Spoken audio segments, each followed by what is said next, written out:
Сиз баарын уктуңуз да, сиз тажрыйбалуу юристсиз. Конституция боюнча себешке чыгасыз да, негизи маселе боюнча. Азыр Атыр айым айтып атпайбы, ушу баары чечилгенден кийин Конституциялык палата өзүнүн жобосун айткандан кийин биз азыр мындай тынччылык үчүн экинчи шайлоого барбай эле азыр мыйзамдуу жолун табышыбыз керек деп атат. Ошо боюнча сиз кандай деп ойлойсуз?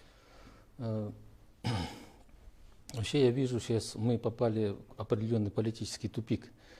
Дело в том, что наша Конституция, вот особенно если выделять полномочия президента, помните, в 2010-2011 годах была дискуссия, насколько президент силен. И говорили, все зависит от личности президента. Это говорил еще Текебаев. Если придет сильный президент, то он может быть исполнять полномочия таким образом, что не надо менять Конституцию.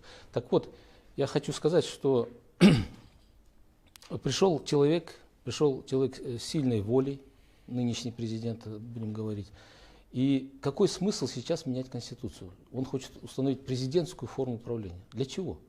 Ведь с его волей, то, что правительство всегда подчиняется у нас президенту по действующей Конституции, достаточно проводить любую экономическую политику. Любую экономическую политику. Надо просто честно работать с правительством, координировать какие-то действия и так далее.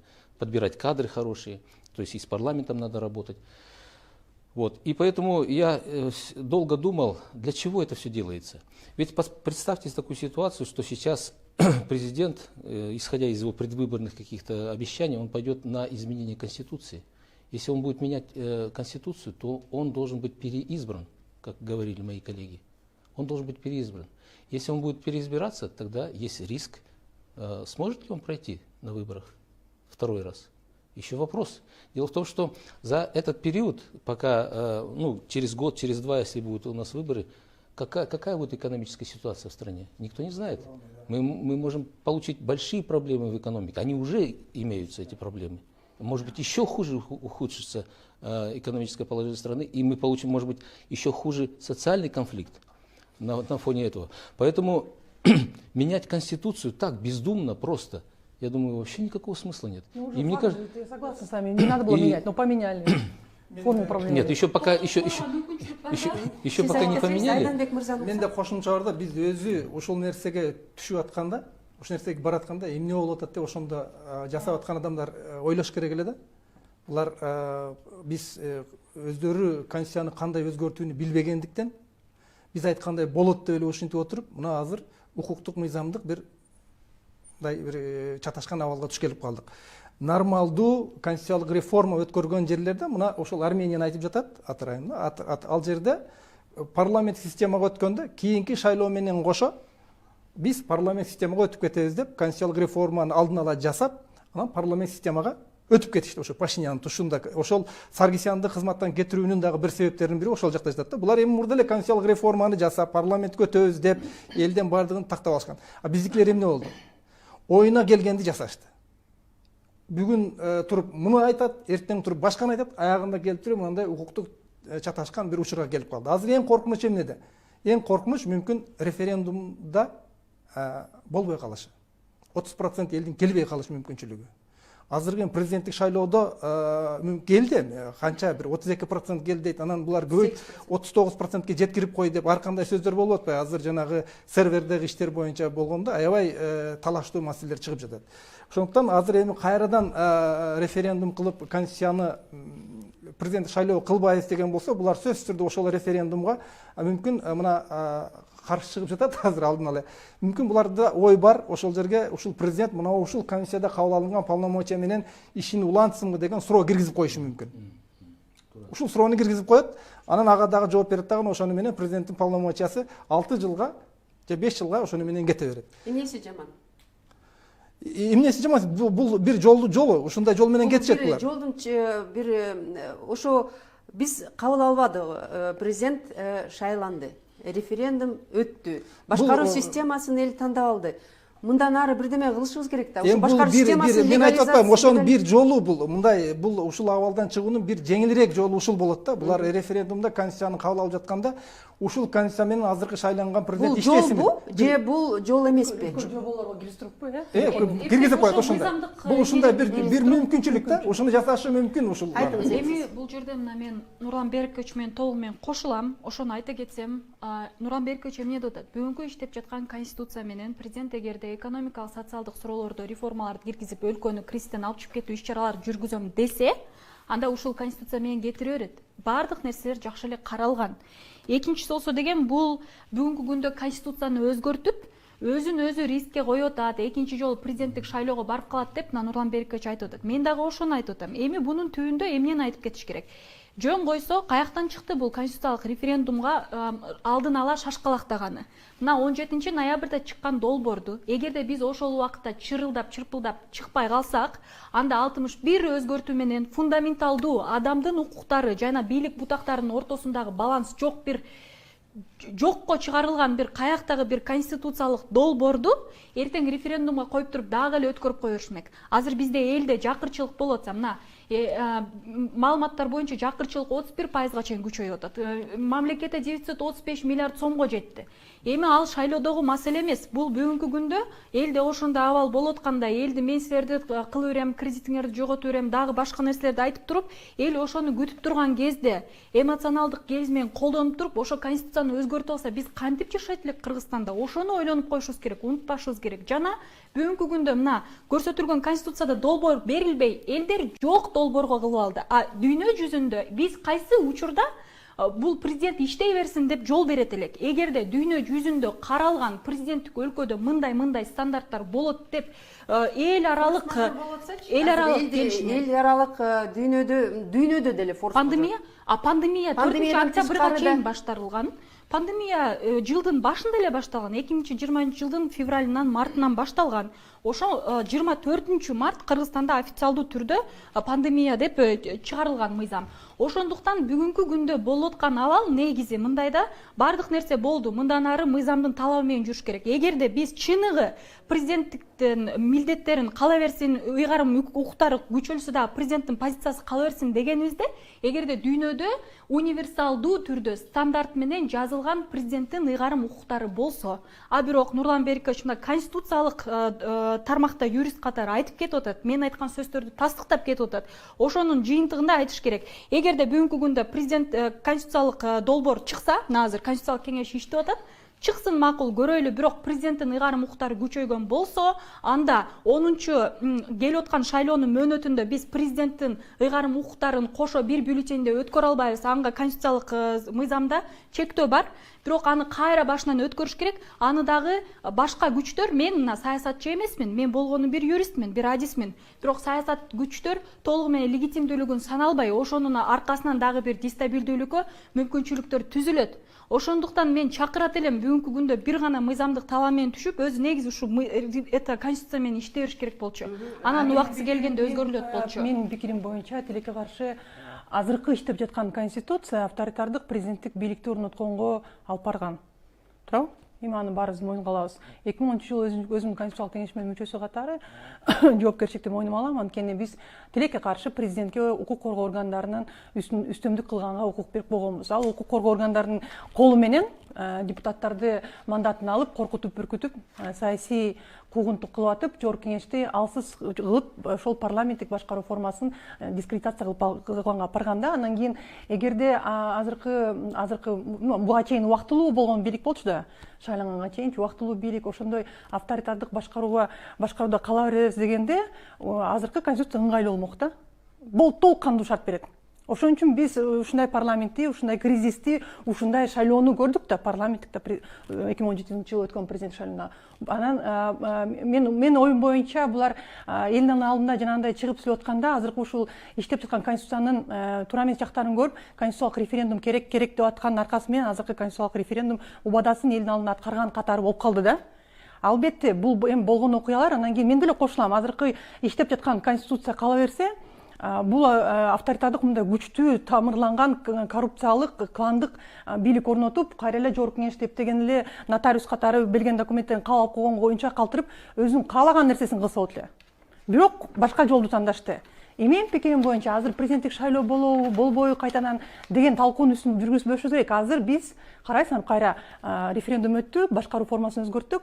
Конституциянын долбоорун биз кайра бийликти карап отурабыз, күтүп бербейсиңерби? Анан ал берет дагы ага каршы пикир болуп, оппозиция болуп, ызычуу болобуз да. Эмне себептен биз өзүбүз мына сыйлуу билген адескөй адамдар турабыз. Өткөндө да ушуну сураган эсиңизде болсочу.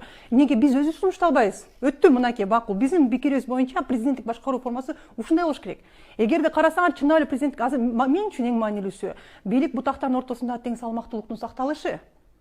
Азыркы конституциялык референдумга алып бараткан долбоордун ичинде сөзсүз түрдө президенттин кайсы бир чечимдерин көйгөйлүү, абдан актуалдуу чоң суроолор боюнча парламенттин аны токтотуп, вето коюп токтотконго укугу болуш керек. Бул деген тең салмактуулук. Ошондой авторитардык бийлик орнотуш үчүн. Нурлан Берикович, ошондой суроого жооп берсеңиз. Чогулуп туруп ошо конституцияны эмне өзүңөр жазбайсыңар дегендей эле суроо. Эмнеге бар кылбайбыз? Ошо конституцияны жазып чыкпайсыңарбы деп атпайбы? Жазып чыгалы деп.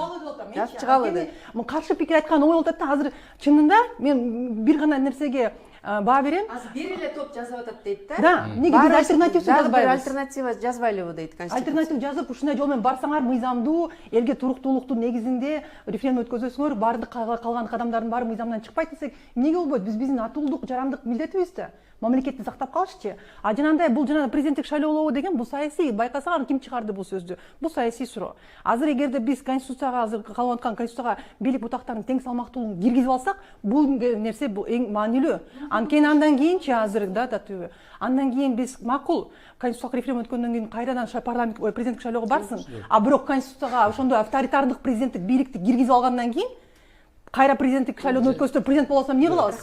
Жаңы долбоор жазса болот, сөзсүз. Бирок бизди эч ким укпайт. Эмнеге укпайт? Эмнеге укпайт? Мына укпадыбы жанагындай өздөрү чыгарган, парламент чыгарган конституциянын долбоорун чыгарганда бул мыйзам бул конституциянын долбоору туура эмес экен дегенде баш тартпады. Эми чийик экенин кое туралы. Деген бир нече эле топ боло алат да мыйзам боюнча айтыңыз. Негизи суроо демилгечилерден дагы эмес, бул кайсы жерден турат? Мына бүгүнкү күндө биз толугу менен бул мыйзамдык эрежелердин макул эмеспиз эң башынан. Биз ошол үчүн кайра башынан конституциялык долбоорду иштеп чыгууга даяр эмеспиз. Жана биз ал нерседен баш тартабыз. Мен аны түшүндүрө кетейин. Негизи болуп жаткан референдум болду. Мен сизди уктум, мен укпасаңыз бул 10-январдагы өткөн негизи конституциялык референдум тарых кийин 10 жылдан кийин, 5 жылдан кийин көрсөтөт. Бизде Кыргызстанда толугу менен көп саясий процесстер эртелеп эле өтө берет. Биз ушундай өнүккөн өлкөбүз бул тараптан. Эми айта кетиш керек, бул кийин тарых көрсөтөт. Конституциялык референдум долбоору жок тиркелип өткөрүлгөн 10-январда. Бул бир бийликтин кызыкчылыгы болуп калды деп. Бүгүнкү күндө иштеп аткан конституцияны сиз юрист катары кичине жалпы маалыматты айтпай кеттиңиз. Президенттин бүгүнкү күндө контролунда күч куралдары бар, толугу менен сот системасы бар. Парламент толугу менен өкмөттү көзөмөлдөйт. Ошонун жыйынтыгында бүгүнкү күндө мындай салмакташуу бар жана парламенттик система бизде 30 жылдан бери бир күн дагы болгон эмес толугу менен. Бул парламенттин негизи түбүндө биздин Кыргызстанда элибиздин шору түбү эмнеде? Мына ошо түбү тамыры өзү немеден кетет да. Бизде мына олигархия, бандитизм, андан сырткары коррупция деген феномендер чоң Кыргызстанда. Өкүнүчтүү, бирок ошол нерсе чоң, ошонун жыйынтыгында мыйзамдык механизмдер ушундай жазылган, но шайлоо боюнча конституциялык долбоордо 2015-те өтүп атканда 9% порог болчу. 9% менен олигарх коррупционерлер өтпөсө, адым ресурсту колгонуп, калганы каяктан өтмөк? Эл үчүн керек болсо 1%га түшүрүп, парламентти күчтүү, сапаттуу түзүш үчүн ошол нерсе керек болчу. Биз ошол нерсени кыла албай, мыйзамдык механизмдерди киргизип, эми болсо деген бүгүнкү күндө каяктагы баланс? Бийлик бутактарынын ортосунда каяктагы баланс? 17-ноябрдагы жазылган долбоордун негизинде ошол эле негиздөөчүлөр жазган. Биз азыр башка темага кирип баратабыз да. Мен ушул жерде мен жыйынтыкты эмнеге келтирип коеюн? Эмне үчүн биз бүгүнкү күндө жаңы долбоорду жазып чыкпайбыз? Эмне дегенде бул бийлик өкүлдөрү бардык кылып жаткан бүгүнкү күндө конституциялык референдумдун тамыры мыйзамсыз, легитимдүүлүгү жок, парламент менен аткарып жатышат. Жана бул парламентке ишеним жок. Эмне дегенде бул түп, бул парламенттик топ. толугу менен 17 ноябрда ошондой бир туура эмес конституциялык долбоорду көрсөтүп, Кыргызстанга зыян алып келе турган стратегиялык конституциялык долбоорду көрсөтүп, биз каршы чыккандан кийин мындай абал болуп атат. Эми биз бүгүнкү күндө мына конституциялык кеңештин мүчөлөрүн сиз тааныбайбыз деп силер отурбайсыңар, ошончу тааныбасаңар кайсы жерден гарантия бар? Ошол кетип атпайбы? конституциялык тааныбай эле отура берсеңер, жашоо кете берсин. кайры биринчи мына ушул нерсеге мынтип көз караш керек да. Эгерде мына макул конституциялык долбоор чыксын, аны дагы коомдук талкуу болот, 1 ай убакыт берилет. Ошондо биз дагы кошулуп өз ойлорубузду айтайлы. Кабыл алышабы, албайбы, ошондо мына чыныгы бийликтин көзү болот. Бир гана альтернативдүү жазып чыгуу эмес, ошол жерде биз өзүбүздүн болгон ойлорубузду айтабыз да, ошол ойлор канчалык кабыл алынат, ошону дагы убакыт көрсөтөт, али келип атат. Андан сырткары референдумга канча пайызы качатабыз да. ал жоопкерчиликтен качкан эмес. Анткени кой турсаңар, мындай да азыр мынакей референдумга, анан кийин президенттик шайлоого абдан аз сандагы биздин шайлоочулар келди деп айтып атпайбызбы? Бирок тилекке каршы бойкотко чакырып элди барбагыла деген үндөгөн адамдар эмнеге жоопкерчиликке өзүнүн мойнуна алышпайт? Жанагы жоопкерчилик болсо андай адамдар чыкпады. Мына бул баары кылып аткандары мыйзамсыз. 62% адам барбагандардан өзлөрүнөн сураш керек десиз. Алар бойкотко эмнеге? Жок, бойкотко үндөгөн азыр мындай болтпайбы? Мен айтканым, азыркы болуп аткан нерселерге биз макул эмеспиз, бул бойкот да. Ал мындай бойкот кылбай элге альтернативдүү, бул бойкот эмес, бул элге альтернативдүү эч бир андай мындай да болбойт. элге альтернативдүү сиз айтып кетсеңиз, мына ушул талкуудан бир суроо жаралып атат да. Башкаруу системасы тандалды. Бирок конституция башка болот атпайбы? Ошо конституция менен, азыркы конституция менен ошо башкаруу системасын мындай бир чырмалаштырып койгон болбойт да, сиз билесиз да аны. Ушул кезде мындай конституциялык реформага азыркы барбай деле койсо болобу деген суроо жаралып атат да. Анткени азыр сиз өзүңүз деле айтып кетпедиңиз, туруксуздук жок болуп баратат. Анткени азыр эл мындай конституция, референдум менен алек эмес. Азыр элдин башында пенсия, айлык жана светке болгон эмеси баасы көтөрүлүп атат. Газ 17 сом болуп кетиптир. Аны биз билбей эле жанагы алышып эле жанагы саясат менен алышып атып, биз билбей калыптырбыз кандайча Газпром 17 сомго газды көтөрүп салганын. Тымызын көтөрүп коюптур. Мындан тышкары башка ушу экономикалык маселелер азыр баарыбыздын башыбызды кейиткен чак деп ойлойм да. Ушул кезде ушу конституциялык реформаны токтотуп деле койсо болот беле? Бул деген саясий эрк. Буга саясий эрк керек, жоопкерчиликтүү мамиле кылыш керек. Ошол себептен мен коллегаларым чыгып атпаймынбы, биз альтернативдүү жолдорун жакпайт деген оңой. Биз өзүбүз жашаткан мамлекет да, бул мамлекетти жоготуп ушундай кризиске түшкөн учур турганын баарыбыз эле түшүнүп турбайбыз, баары бири-бири түшүнүп турат. Ошон үчүн биз альтернативдүү мыйзамдуу жолдорун сунуштабайлы деп атам менчи. Анткени эгерде бул саясий эркке барып чындап эле, мисалы мен конституциялык референдум 10 январда өткөн боюнча баарына каршы деген берсеңер туура болот деген пикиримди билдиргем. Анткени азыркы иштеп жаткан конституция күчүндө калат, ушу менен андан ары жергиликтүү кеңештен шайлоосун билдиргем. Анткени ошондой жок, мен мисалы жоопкерчиликтин мойнума алгам. Барып туруп чын эле баарына каршы деген референдумга берип койгом. Тилекке каршы биздин оюбуз ас болуп калды да, көпчүлүк президенттик бийлик башкаруу формасынан тандап кетишти. Албетте азыркы учурда ушул кырдаалды эске алып, элдин алдына чыгып, чындап эле мамлекетте ушундай кризис бар, саясий эркти көрсөтсө болот. Ошого конституцияда жазылган жанагы балким пропорционалдык шайлоо, жогорку кеңешке пропорционалдык шайлоо болуш керек деген берене турат. Бирок ошол мажоритардык шайлоо өткөрөбүз, округдардан шайланып келиш керек, эл өкүлдөрү деген убадалар кеткен да, айтылган да. Ал убадаларды аткаргандын жолун ошол конституциялык референдум аркылуу көрүп атышат да. Бирок андан конституциялык референдумдан сырткары ошол милдеттерин убададан аткарганга мүмкүнчүлүк бар да. Мисалы ошол эле пропорционалдык шайлоо системасы менен ачык тизме кылып коелу, преференциалдык. Ар бир шайлоочу барып өзү каалаган партиясын, анын партиясынын ичинде талапкерин шайлоосун. Анда ошол аралаш система болуп калат да, мажоритардык жанагындай эл өкүлчүлүк округдардан же региондордон элдин өкүлдөрү келгенге шарт түзүлөт. Мисалычы, жолдору толтура. Мен ошого чакырганым 2-3 күндөн бери ошондой жолдорун таап чыгып сунуштайлы. Балким угат. Кошумчаңар болсо айтып алгыла, азыр экинчи раундка өтөбүз.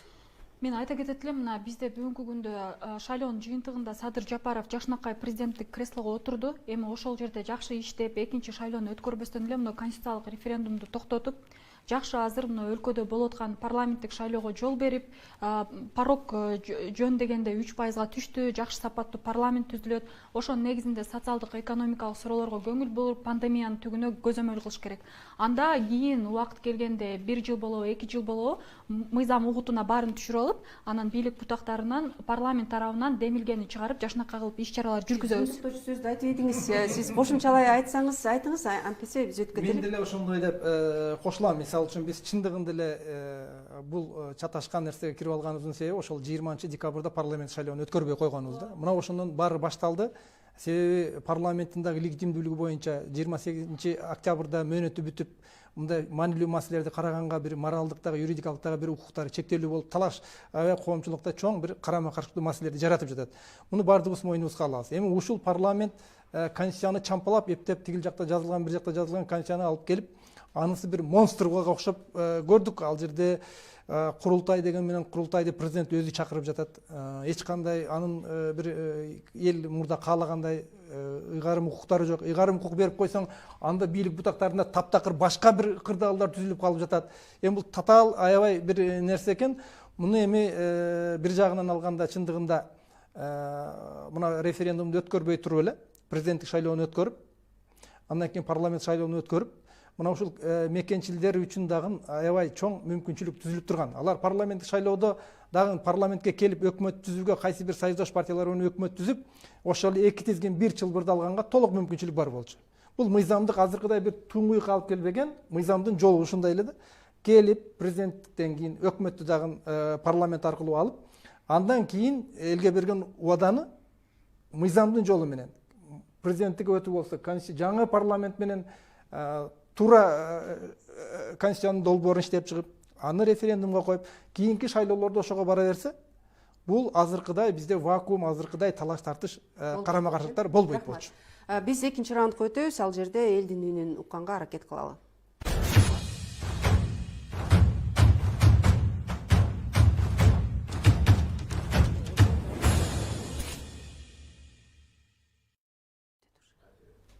Биз экинчи раундтабыз. Экинчи раундда ушул социалдык тармактарда жана ЖМКларда болгон пикирлерди силердин алдыңарга талоого салабыз. Конституциянын атасы Өмүрбек Текебаевден деле элдин баары күтөт да, эмне дейт ушу референдум боюнча эмне дейт. Бирок референдум боюнча тилекке каршы бүгүн эчке дебептир. Саясий коктейль деген бир программада ал мындай деп өз башка пикирин айтыптыр. Эгер президенттик башкаруу системасына ылайык жаңы баш мыйзам референдум аркылуу кабыл алынса, анда парламентке кайра шайлоо эмес, таптакыр жаңы шайлоо өтөт. Садыр Жапаров айтты, демек келерки аптада жаңы баш мыйзамдын долбоору жогорку кеңешке келип түшөт. Учурда 80 депутатка кол койдуруп жүрүшсө керек. Жаңы баш мыйзамды референдум аркылуу кабыл алып, эгер ал өтчү болсо, ага ылайык шайлоо мыйзамдарына өзгөртүүлөрдү киргизүү, президенттин кол коюусу жана башка иштер менен жаңы парламенттик шайлоо октябрга барат. Садыр Жапаров инаугурациядан кийин президенттик кызматка киришет. Анын ыйгарым укугу бүгүнкү конституцияга ылайык болушу керек. Садыр Жапаров бүгүнкү конституцияны кармап, ушул конституцияны сактайм деп ант берет. Бүгүнкү конституцияда президенттик кызмат менен башка кызмат, ошонун ичинде өкмөт, башчылык келишкис сыйышпайт деген принцип бар. Бир убакта 1 мүнөтпү, 1 секундпу ал экөөнү ээлебеш керек дейт. Кайтадан башаламандыкты жараткан сөздөр болуп атат. Мен айта берейинби? Айта бериңиз. Бул тилекке каршы Өмүрбек Чиркешевич кайра саясий оюндардын башын чыгып аткан көрүнүп турат да.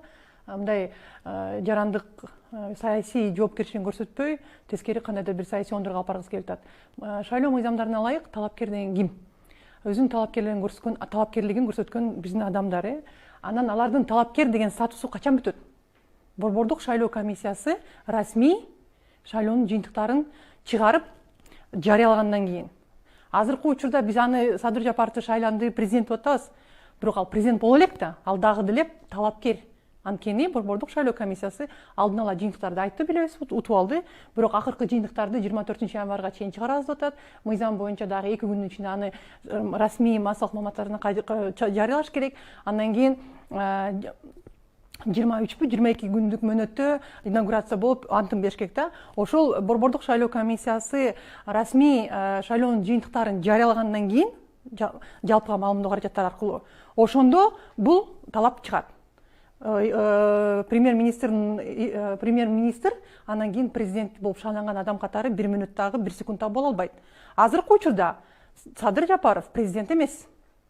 Ал талапкер деген статусу бүтө элек шайлоонун жыйынтыгы чыга элек расмий.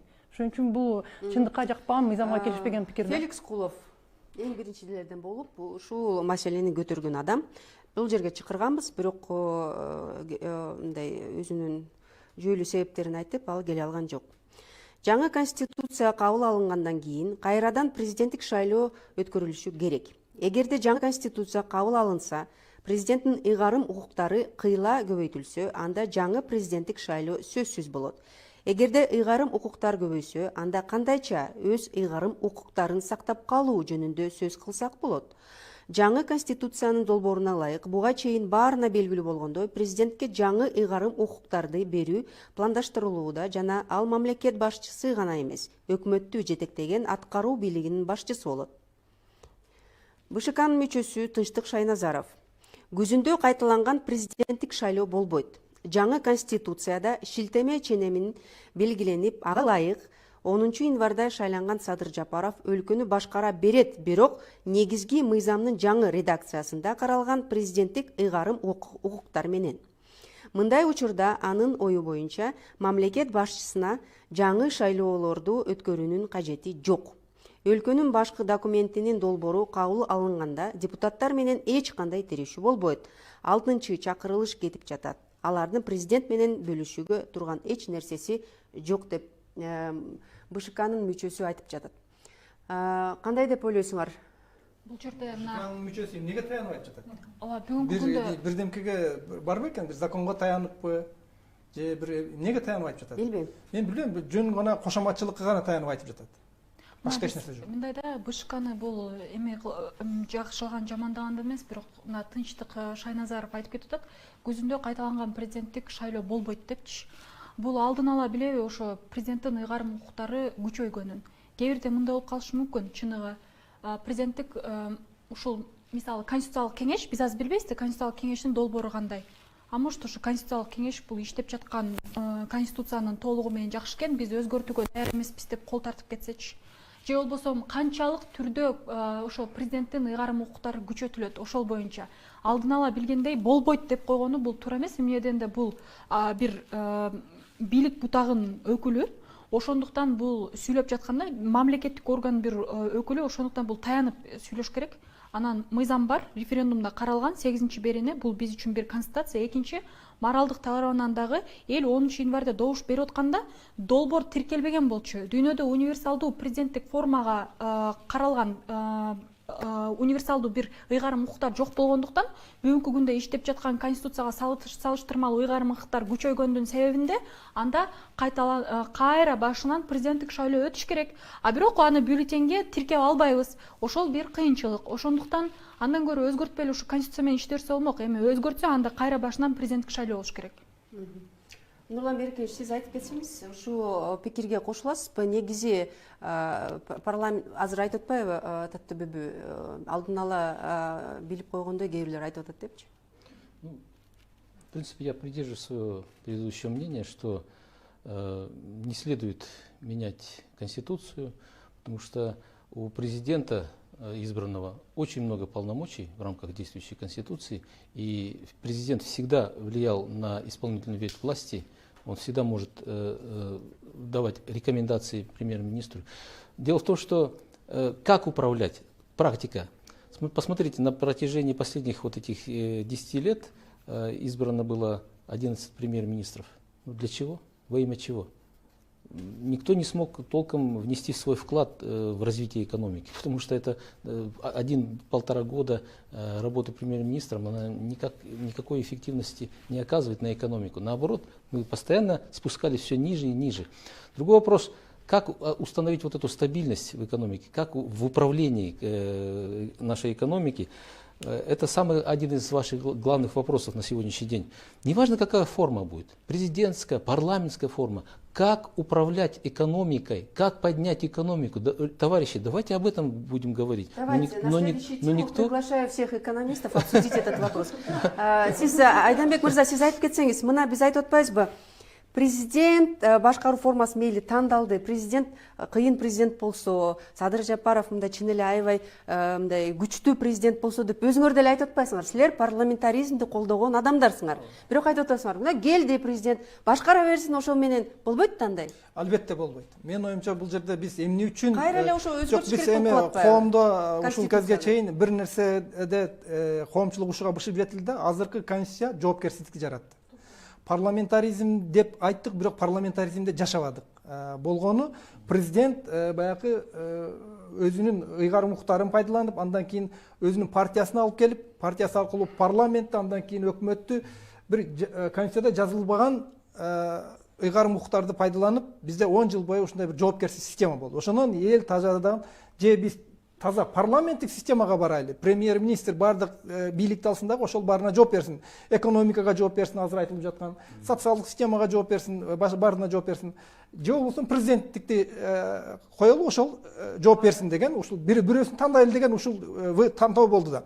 Азыр эми азыркы бойдон калтырсаңыз, бир жагынан президентте, мисалы үчүн, азыркы конституция боюнча финансыга, экономикага, социалдык маселелерге Конституцияга барыш керек турбайбы кайра эле? барыш керек. Кайра эле ошол жака келбедик. Айла жок. Ушу менен 3-чү раунд менен ушинтип эле өтүп кетпейлиби? Сиз азыр жыйынтыктап кетсеңиз болот оюңузду. Мен айткан